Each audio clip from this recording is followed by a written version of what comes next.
Welcome to my Days of Our Lives official channel. I hope everyone is having a wonderful day. Before we begin, please hit the subscribe button and give this video a thumbs up. Alex extends an assignation to Theresa after making plans with Kristen, and Johnny's job offer comes with a major condition. Maggie comes to Alex's office to request an office for Constantine. Alex flatly refuses, which leads to an argument. Maggie reminds him they're unyoking Victor's estate inversely, so he has no right to object to her simple request. He damn well better work with her, or her coming request might not be so simple. Alex relents, but warns he'll be keeping an eye on him. Theresa breaths into the cantina where Brady works on his laptop. Joining him, she tells him she's back with Alex. That's great, he deadpans. It's what she wanted, right? It's exactly what I wanted, she says straight-faced. He asks where that leaves Alex and Kristen. Theresa retorts that was just a pathetic attempt at making them jealous. While Theresa reluctantly admits it worked on her, Brady confirms there's no chance he'll ever get back together with Kristen. Theresa tells him he deserves someone special because he is. She knows he'll find her. Brady isn't so sure. At cantina table, Theresa and Brady exchange wry looks. Chad returns from a harrowing academy drop-off while Julie does a crossword mystification in the Kiriaki's living room. Julie gets a call that they can move back into the house. She and Chad celebrate. In the square, Aaron laments to Tate that his proposal donuts for Holly will go to waste since her mama wouldn't let her go to Hop. Meanwhile, Chanel sets up her table in front of Sweet Bits. Felicity, a youthful girl with down pattern, played by Kennedy Garcia, brings Chanel hala chuck. Felicity suggests she add it to her menu. Johnny arrives to do the taste test when Chanel feels queasy. Johnny approves and also steps down to take a call. Aaron and Tate approach, leading Chanel to get Aaron's donuts. Aaron introduces Tate to his family Felicity, who's a beginner and is going to start working at the bakery through a Academy Fix program. Chanel returns with donuts. Scribbling on them that reads, "Will you go to Hop with me?" Still in Alex's office, Maggie answers a call from Julie. Maggie tells her how awful her news is, but her address is melancholic. When Alex hears, he declares he can eventually take his due place in the family home. Maggie bristles, and they've more words. After she leaves, Alex calls Kristen to cancel because he's too busy with the move. He promises to make it up to her veritably soon.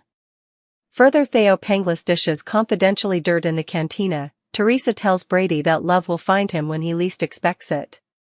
They josh over her greeting card tropes and also discover they both inked up to chaperone Tate's Hop. Does this mean we're going to Hop together? Brady whimsically asks. They joke about garlands and scarring Tate. As they pack at the manse, Julie tells Chad she pictured of Abigail last night. He laments not being suitable to save her. Julie knows Abigail wouldn't want him to suffer like this. She urges him to move on for himself and his children. He'll no way forget her, but it's time for him to live a full purposeful life. In the square, Johnny learns over the phone that relocation is ignited into the movie product job offer. He tells them he'll need further time to suppose effects over. At Sweet Bits, Aaron sulks over Holly not being suitable to go to Hop with him. Tate invites him to go with him and Sophia. Aaron reluctantly accepts before they leave. Outside the cantina, Aaron opens a Sweet Bits box to Theresa. Next to him on the bench, Tate eats a confection. The teens stop outside the cantina to eat the Hop donuts. Upon exiting the cantina, Theresa accepts a donut from Aaron and heads off. Aaron worries about being a third wheel with Tate and Sophia at Hop. Tate assures him that's not a problem. He plans to ghost them after Regale so Aaron and Sophia can have some alone time.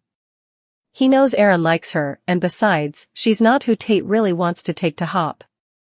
Further the plot hole in EJ's plot when Maggie comes home, she and Julie tear up as they express how important they appreciate and will miss each other. At their apartment, Alex tells Theresa he's moving into his father's home as head of the family. She notes they're just getting back together, and now he's bailing. He points out he'll just be across city.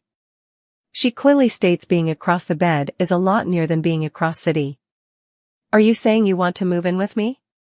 She walls, not wanting to appear uncouth. Alex directly asks if she wants to move into the manse with him. Yes. Yes, I do. As they clinch, Alex's expression turns cautious.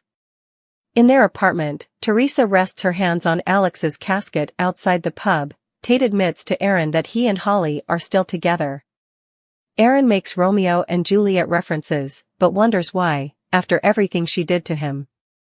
Tate doesn't need him to understand, but asks him to admire it and to keep it to himself. Aaron promises. Tate says he really wants to surprise her on Hop Night as Brady exits the cantina. Surprise who? Tate lies that he's talking about Sophia.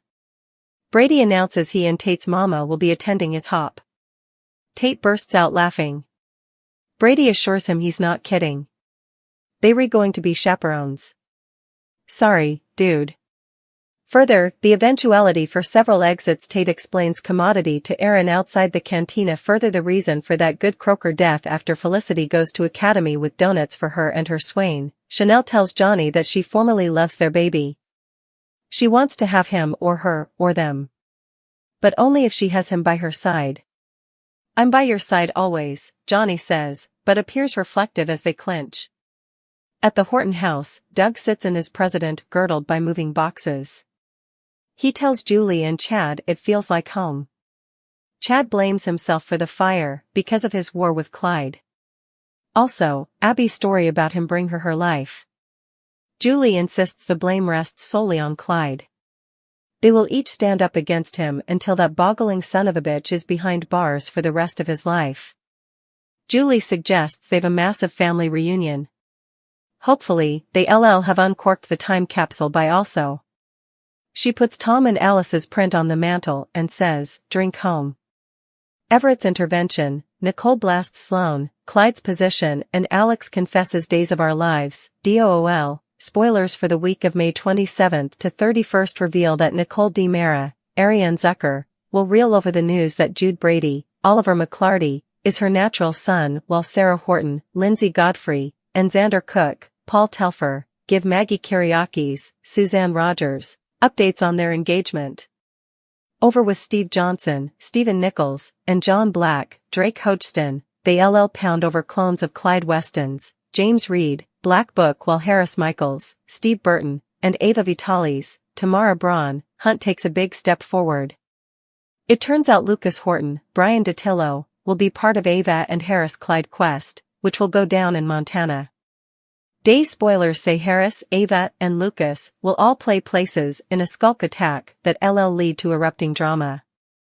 Back in Salem, Stephen DiMera, Brandon Barish, will hold out stopgap for Gabby Hernandez DiMeras, last played by Camila Banus, release and count on recently reinstated DA Melinda Trask, Tina Huang, to renew Li Shin's, Remington Hoffman, case. Bonnie Kyriakis, Judy Evans, will also pop up to partake her studies on the Kyriakis fortune, and it turns out she wouldn't mind the idea of Theresa Donovan, Emily O'Brien, cozying up to Alex Kyriakis, Robert Scott Wilson, for a portion of it. Still, Alex will find himself torn between two women since he's reconnected with Theresa, but he can't feel to quit Kristen DiMera, Stacey Hayduke, moreover.